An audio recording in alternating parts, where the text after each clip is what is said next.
we're headed into Home Depot right now because we're planning to do some like lookbook type video stuff for Logical Harmony, and that will involve kind of going out to cool areas and shooting Tashina in different outfits.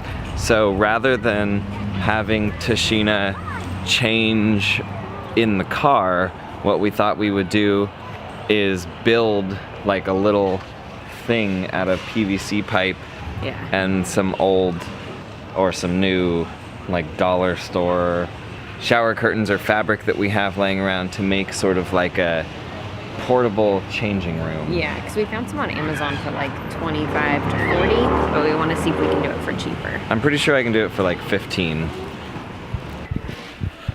Well, we took a look and it looks like we could build one for around 20 bucks. Yeah.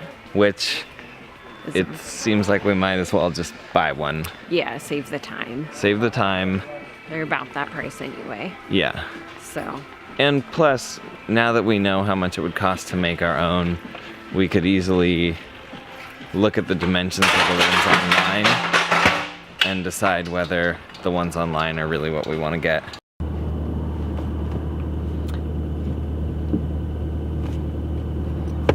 Did you have a good day yesterday?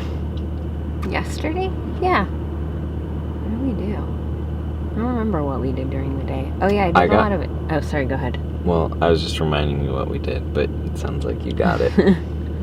I was gonna say I did a lot of Instagram content prepping, and that felt really good.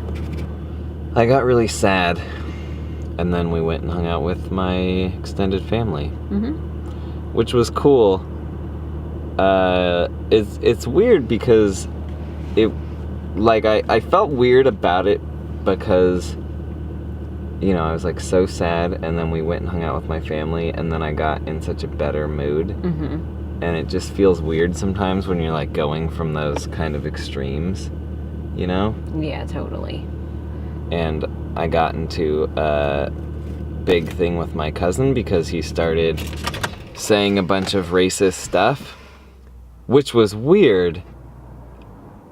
And, you know, in that family context, especially for a family like mine, you don't argue with each other. You don't talk about certain things. I just couldn't not, you know,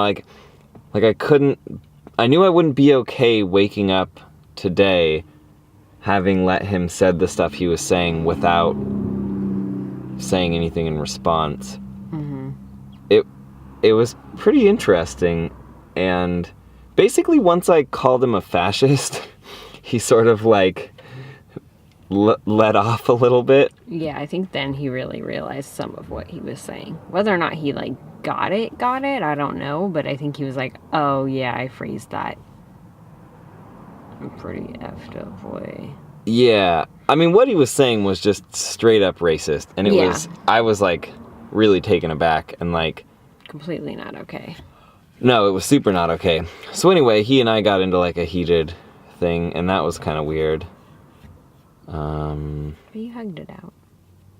Yeah, I mean, that's the thing is like, I've gotten to a different point for me where like, I wouldn't say that I respect his opinions, because, you know, people are like, oh, I respect your opinion. Like, no, if you're racist, I don't respect your opinion. Can't like, respect that. Sorry, don't respect it.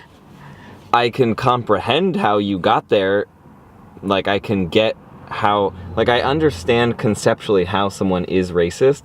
I just think it's so stupid that I can't respect it. Yeah. Still, though, he's still my family, and I still care about him, which is a really weird thing. It's a weird place to be like, I care about you, you're my family, you're also...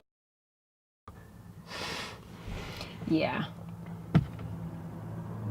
Anyway. Yeah, it's weird. But your day was good. Yeah, my day was good. Hanging out and drinking wine with my grandpa and eating tacos with my family was good for the most part, right? Yeah. Yeah, it was. The tacos were really good yesterday. Yeah, they were. Super good. We ate so many.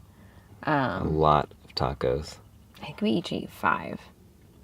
Yeah, that would not surprise me. I'm really, really excited about this, shooting these outfits and stuff. Yeah. Even though we didn't get the thing to set up, we're going to borrow our friend's car, which is this old, 1990 convertible BMW. It's a pretty rad car. And so we're going to use that to shoot some footage it'll be for the Logical Harmony channel, and you're going to see very similar footage, and you'll see that car. Actually, you know what? By the time you're seeing this, you will have already seen the car that I'm referring to.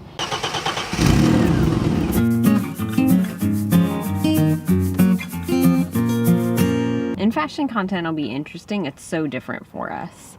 And so I think it'll be good to branch out. I'm a little nervous about it just because, I don't know, it's something different, and that's always a little nerve-wracking. You don't know how people are going to respond, and people on YouTube in general are super nice and super supportive, but people are also for no reason. I get enough negative feedback about my face. I'm a little worried about negative feedback about my body, because as a woman, you already have enough of that yourself. You know what I mean? I mean, I'm not a woman, so I don't know what you mean. But... I'm talking to them. Oh. Any of you that are women, you guys know what I mean.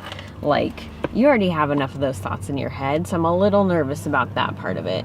I know overall people are going to be supportive, and it's fun to do something different, and I'm excited to work on new content, though. And I think it'll be good to, bring that to people. It's also a little nerve-wracking because since it's not content that we normally focus on, we don't have the same relationship with brands. So where we are now with makeup, a lot of brands, we can just be like, hey, we really want to try this XYZ product, and they'll send it to us.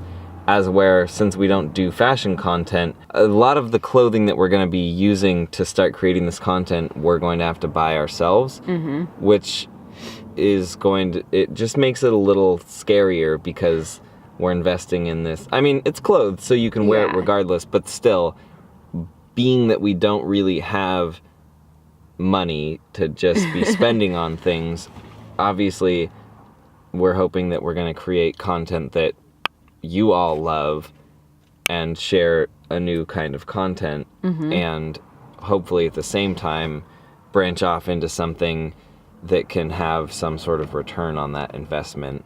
Yeah, totally. Other than just creating amazing content, which is the first, it's the first return that we're looking for, obviously. Yeah.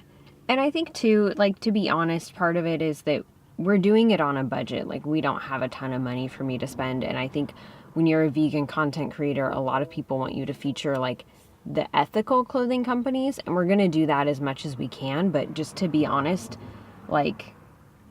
a lot of it is just more expensive than what we can afford. Massively. And so it will be on a budget. I ordered stuff from Forever 21, and I know there are a lot of ethical issues with that, but I also know there are also a lot of people who they want cute stuff, they're vegan, so they don't want leather or silk or whatever, but they're doing it on a budget too. And I think that can be really intimidating because it seems like in the vegan community there's so much pressure. It is so hot in this car. Yeah, to shop super ethically, which is awesome, and do it when you can, but I think that discourages a lot of people too. Yeah, I mean, obviously we'll include as much ethical clothing as we can. Obviously, we want to be promoting clothes that fit with the most ethical you could possibly be. I also think that people will have an issue with some aspect of something no matter what. Yeah, totally. And I also want it to be clothes that represent my style. I'm enjoying it. I love this area down. The whole walk down that way.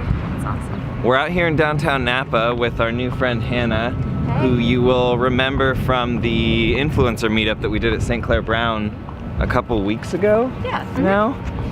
So we're meeting up to hang out and talk about what she does and get to know her better. Yeah, and I'm excited. It'll be fun to get to know you guys better too. Yeah. We're pretty cool.